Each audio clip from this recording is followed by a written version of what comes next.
ஹாய்ங்க, எல்லாருக்கும் வணக்கம். இன்றைக்கி நம்ம பார்க்க போகிற கான்செப்ட் என்னென்னு பார்த்தீங்கன்னா basic introduction to contract law. So types of offer.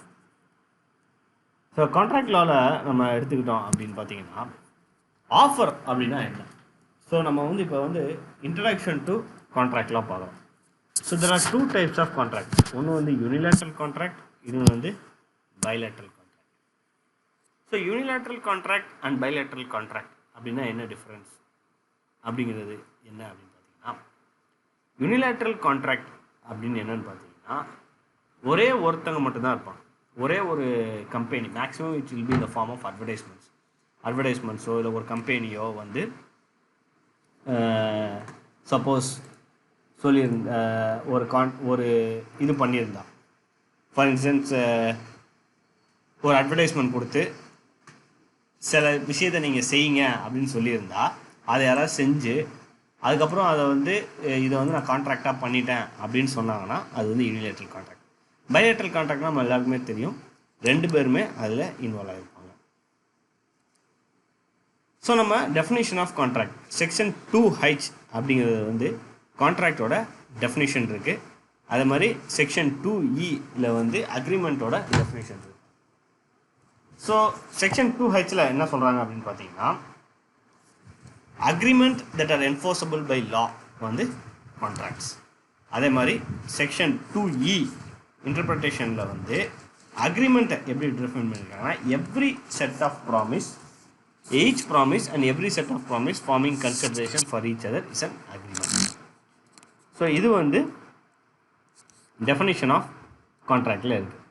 So நான் சொன்ன மாதிரி every contract is agreement but not all agreements are contract. அப்படின்னா என்ன அர்த்தம்? Every contract is an agreement but not all agreements are contract. அப்படின்னா எல்லா கான்ட்ராக்டுமே agreement தான், ஆனால் எல்லா அக்ரிமெண்ட்ஸும் கான்ட்ராக்ட் கிடையாது. ஸோ என்னென்ன அக்ரிமெண்ட்லாம் கான்ட்ராக்டாக இருக்கணும்னு பார்த்தீங்கன்னா, ஃபஸ்ட்டு அதுக்கு கன்சிடரேஷன் இருக்கணும், காம்பிடன்ஸ் இருக்கணும், ஃப்ரீ கன்சென்ட் இருக்கணும், லாஃபுல் ஆப்ஜெக்ட் இருக்கணும். ஸோ கன்சிடரேஷன் அப்படின்னா என்னென்னா, சம்திங் இன் எக்ஸ்சேஞ்ச். ஒரு கான்ட்ராக்டை பண்ணுறதுக்கு ஏதாச்சும் 2 பேரும் எக்ஸ்சேஞ்ச் பண்ணிட்டாங்க அப்படின்னா அது வேலிட் கன்சிடரேஷன் அப்படின்னு சொல்லுவாங்க. ஸோ அதே மாதிரி காம்பிடன்ஸ். ஸோ காம்பிடன்ஸ் அப்படின்னு என்ன பார்த்தீங்கன்னா, அந்த கான்ட்ராக்டை சைன் பண்ணுறதுக்கு ஒரு மென்டல் காம்பிடன்ஸ் இருக்கணும். ஒன்றுமே புரியாதவன் போய் கான்ட்ராக்டை சைன் பண்ண முடியாது. ஸோ அதே மாதிரி தான் மென்டல் காம்பிடன்ஸ் ரொம்ப முக்கியம். இது ஏஜாக இருக்கலாம், இல்லாட்டி நல்ல மென்டல் சவுண்ட்னஸ் ஆஃப் மைண்ட் இருக்கலாம், என்ன வேணாலும் இருக்கலாம்.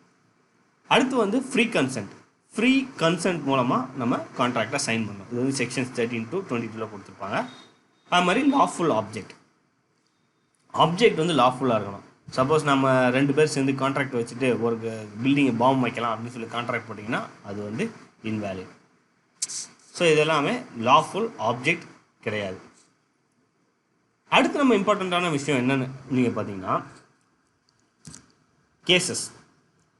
கேசஸ்க்கு போகிறதுக்கு முன்னாடி ப்ரொப்போசல்னால் என்ன, ஆஃபர்னா என்ன அப்படின்னா section 2A and section 2C கொடுத்துருக்காங்க.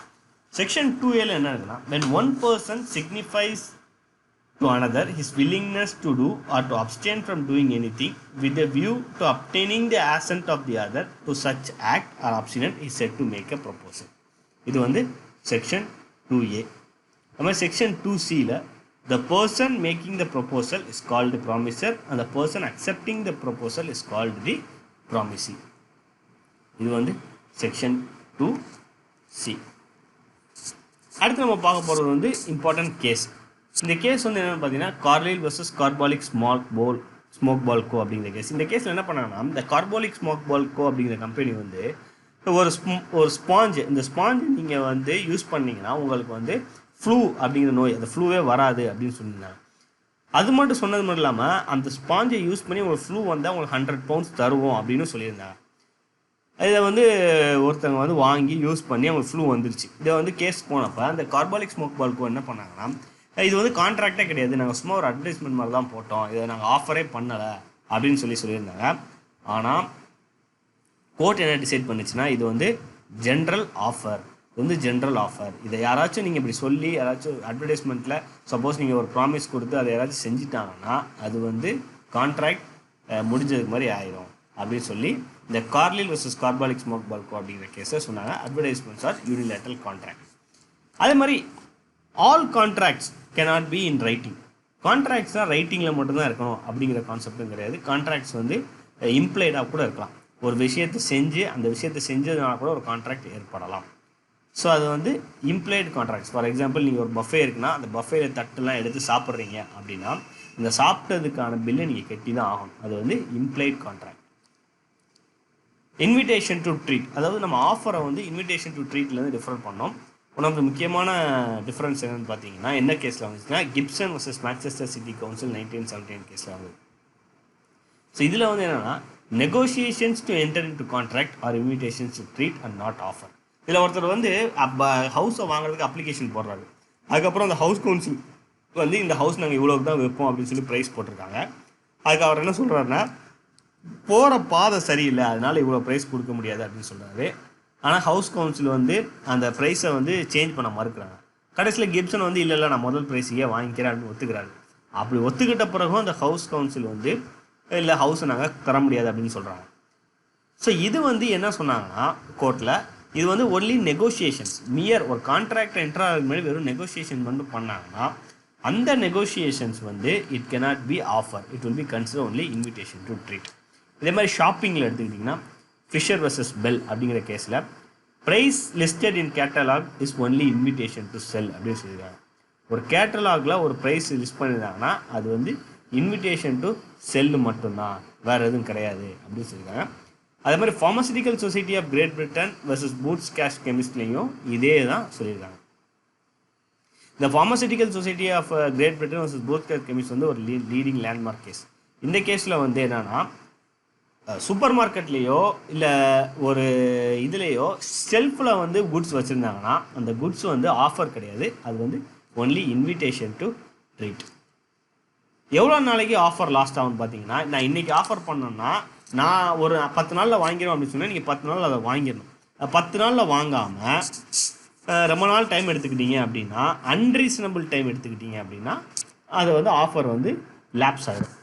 ஸோ ஸ்பெசிஃபைட் டைம் கான்ட்ராக்ட்லேயே ஸ்பெசிஃபைட் டைம் கொடுத்துருந்தீங்கன்னா அந்த ஆஃபர் லாஸ்ட் ஆகும். அப்படி இல்லாட்டி ரீசனபிள் டைம் வச்சு இருக்கணும்.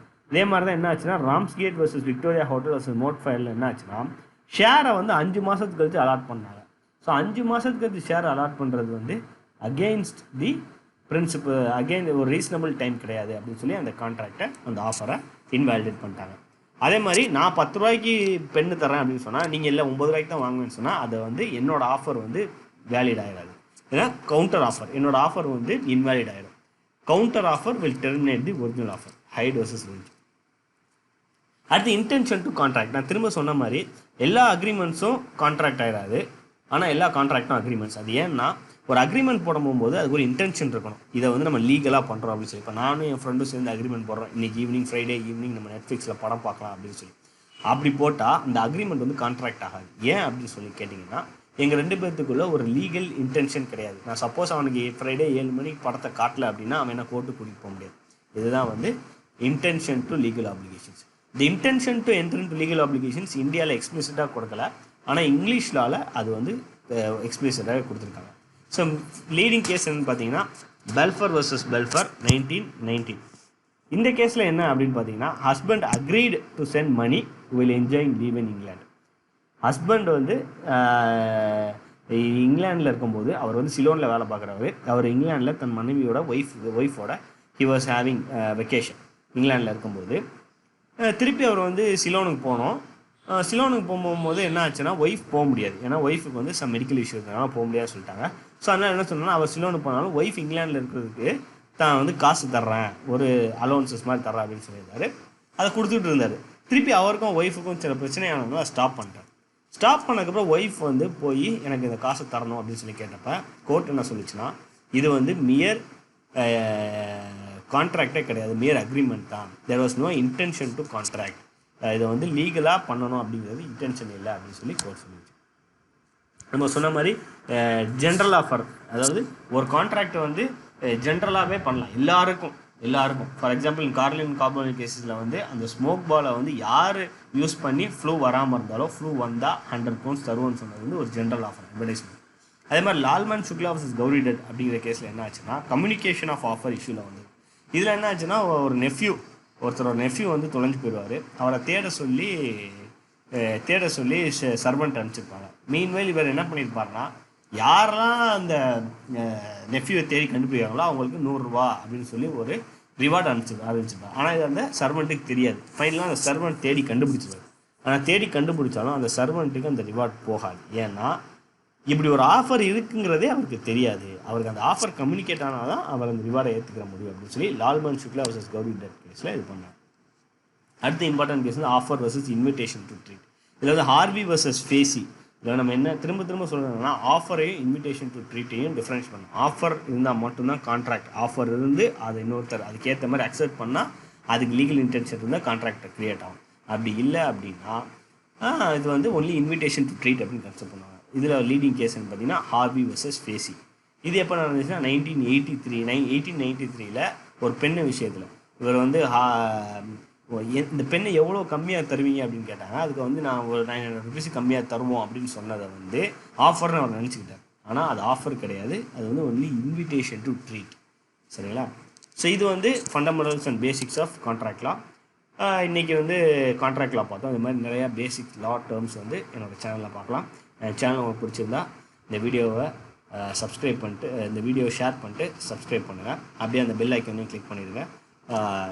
நம்ம வந்து latest law and law topics வந்து உங்களுக்கு நான் சொல்லித்தரேன். நன்றி. தேங்க்யூ.